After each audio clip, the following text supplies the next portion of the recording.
दोस्तों, ये है EMFT का क्वेश्चन है a broadside array operating at 10 centimetre, okay, wavelength consists of 4 half-wave dipoles placed 50 centimeter apart. Each element carries radio frequency current in the same phase and of magnitude 0.5 ampere. If the radiation resistance of 146 ohm, then the radiated power will be C. Let there are n elements. Let there are n elements equally spaced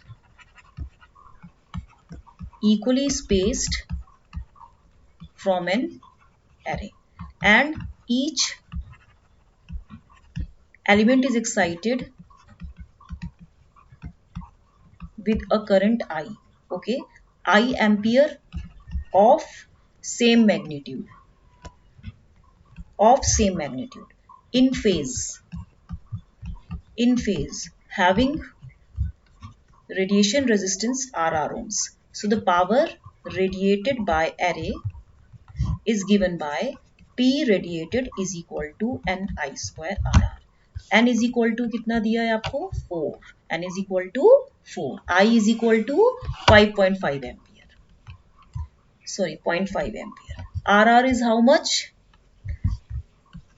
146 ohms. So P radiated is equal to 4 into 0.5 into 0.5 into 146. This will come out to be as 146 watt. So answer will be ये.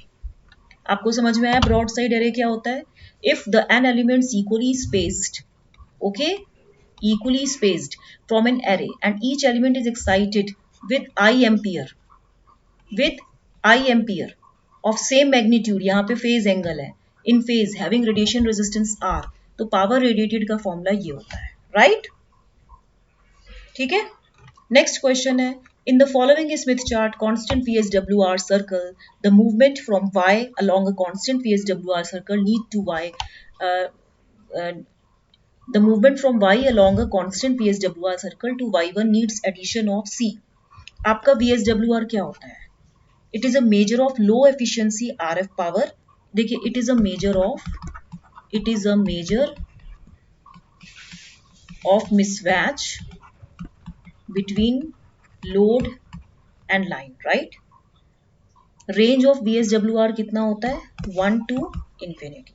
In the Smith chart, जो clockwise movement होती है आपकी, it represents the increase in impedance and it represents towards generator, TWG.